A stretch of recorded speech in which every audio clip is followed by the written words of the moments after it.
कक्षा 12 के MP board की जो अर्धवार्षिक परीक्षा 2025-26 के लिए आज अपन 3 नवंबर के लिए यहाँ पर फिजिक्स का एक प्रश्न पत्र सोल्व करेंगे, हिंदी माध्यम और इंग्लिश माध्यम दोनों के लिए। चलिए तो देर किस बात की है, यहाँ पर देख सकते हैं ये है आपका सेट बी। चलिए शुरू करते हैं ना। पहला क्वेश्चन क्या है हमारा कि किसी कुंडली पर स्वाप्रेरकत्व निर्भर नहीं करता है। ठीक है, किस कुंडली पर स्वाप्रेरकत्व निर्भर नहीं करेगा? कुंडली की त्रिज्या पर, कुंडली के फेरों की संख्या पर, कि कुंडली की लंबाई पर, कि कुंडली में प्रवाहित धारा पर। तो यहाँ पर कुंडली में जो प्रवाहित धारा है उस पर निर्भर नहीं करता है। ट्रांसफार्मर किस सिद्धांत पर आधारित रहता है? ट्रांसफार्मर जो है अन्योन्य प्रेरण पर आधारित होगा।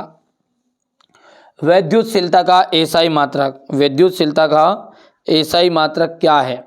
तो विद्युतशीलता का जो एसआई मात्रक है वो एक कूलाम, ठीक है, स्क्वायर न्यूटन मीटर स्क्वायर। यहाँ पर ये आपका ए ऑप्शन राइट रहेगा। और अगला है हमारा प्रेरित विद्युत धारा का मान, प्रेरित विद्युत धारा की दिशा का पता चलता है लेंज के नियम के द्वारा, फ्लेमिंग के दाएं हाथ के नियम के से, कि बायोसेवर्ट के नियम से, कि एम्पियर के नियम से।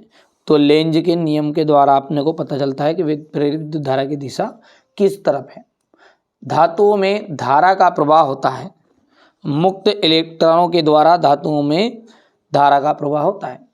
समविभव पृष्ठ, समविभव पृष्ठ और विद्युत बल रेखाओं में कितना कोण होता है? 90 डिग्री का। अब यहाँ पर अपन देखते हैं इंग्लिश मीडियम वाले बच्चों के लिए, तो यहाँ पर पहले का आपका on the current flowing in the soil, और अगला है हमारा one which principle it is transformer based. तो ट्रांसफार्मर किस सिद्धांत पर आधारित रहेगा? तो यहाँ पर बी ऑप्शन राइट रहने वाला है, मैंने ऊपर बता ही दिया है सबको। ये इसका पहला आपका, फोर्थ नंबर वाले का आपका बाइलेंज वाला है, फिफ्थ वाला आपका जाएगा यहाँ पर सी। हो गया इतना। और अब 90 डिग्री। क्वेश्चन नंबर 2 पढ़ते हैं, रिक्त स्थान की पूर्ति करनी है। ठीक है, दृश्य प्रकाश का जो रंग होता है, दृश्य प्रकाश का रंग उसकी तरंग दैर्ध्य पर निर्भर करता है। किस पर? तरंग दैर्ध्य पर निर्भर करेगा। चुंबकीय क्षेत्र का एसआई मात्रक, चुंबकीय क्षेत्र का एसआई मात्रक है टेस्ला।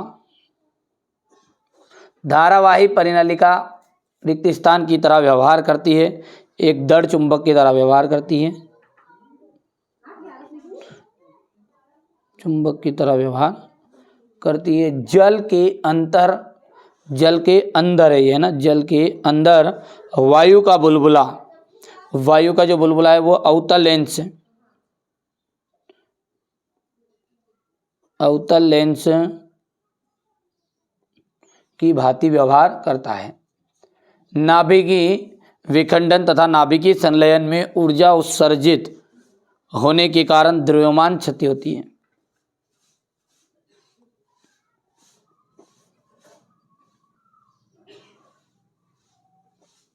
स्वाप्रेरण का एसआई मात्रक आपका हेनरी। और यहाँ पर इंग्लिश मीडियम वाले बच्चों का मैंने पहले से भर रखा था। अब बात करते हैं आपका सत्य और असत्य की। तो पहला जो है हमारा, गामा किरणें विद्युत तथा चुंबकीय क्षेत्र दोनों द्वारा अविक्षेपित होती है। बिल्कुल सत्य बात है ये। तो दूसरा हमारा है, एक तार को खींचने पर उसकी लंबाई दोगुनी हो गई तो उसका प्रतिरोध 4 गुना हो जाएगा। बिल्कुल सत्य बात है ये। अवतल दर्पण पर आपतित किरणों को अपसारित करता है, तो ये अभिसारित करता है। और एक समान धनावेशित वलय की अक्ष पर रखा इलेक्ट्रॉन वलय के केंद्र के दोनों ओर सरल आवर्त में गति करेगा, तो ये सत्य रहेगा आपका। और यदि हम बात करें अंतिम वाले की, तो ये आपका असत्य रहने वाला है। सेम इंग्लिश मीडियम के लिए रहेगा ये। पहले वाला आपका यहाँ पर ट्रू है, दूसरा ट्रू है, तीसरा आपका फॉल्स हो जाएगा, फोर्थ नंबर का आपका ट्रू रहेगा, फिफ्थ नंबर का आपका यहाँ पर फॉल्स रहने वाला है। स्क्रीनशॉट ले लो। हो गया। अब देखते हैं सही जोड़ी। चलिए पहला पढ़ते हैं। तो समतल तरंगाग्र का आपका हो जाएगा अनंत पर प्रकाश स्रोत, प्रेरण वृत्तिघात ओमेगा एल। इलेक्ट्रॉन की बात करें अपन तो बीटा कण। और सर्वाधिक आयनन क्षमता, तो सर्वाधिक आयनन क्षमता जो रहेगी आपकी अल्फा कण की रहेगी। तो ये 4th नंबर का आपका विद्युत चुंबक का आ जाएगा नरम लोहा। और 6 नंबर का जाएगा स्थायी चुंबक स्टील फौलाद। अब यदि हम बात करें मैं इस 2 कॉलम इंग्लिश मीडियम वालों की तो मैं भर देता हूँ। 6 हो गया, ये फर्स्ट है आपका, ये 5th रहेगा, ये 4th रहेगा और ये 2 नंबर का रहेगा। कर लोगे आराम से। अब है आपका एक वाक्य में उत्तर। खगोलीय दूरदर्शी की आवर्धन क्षमता कैसे बढ़ाई जा सकती है? ठीक है, उसकी फोकस दूरी को बढ़ाकर और नेत्रिका की फोकस दूरी को घटाकर। ये नहीं कि हम कह सकते हैं अभिदृश्यक जो लेंस है ना, अभिदृश्यक लेंस की फोकस दूरी बढ़ाएंगे, बढ़ाकर, और नेत्रिका लेंस की फोकस दूरी घटाकर। 1 MAU का मतलब क्या होता है? 931 मतलब 931.5 MeV। लेंस की फोकस दूरी लेंस की क्षमता पर किस प्रकार निर्भर करती है? तो लेंस की फोकस दूरी जो होती है, ठीक है, व्युत्क्रमानुपाती होती है, मतलब उसकी लेंस क्षमता पर निर्भर होगी। तो इस तरीके से क्षमता पर निर्भर होगी, P/1/F लिख सकते हैं आप। प्रकाश का कणिका सिद्धांत किस वैज्ञानिक द्वारा प्रतिपादित किया गया था? तो प्रकाश का जो कणिका सिद्धांत है वो न्यूटन द्वारा।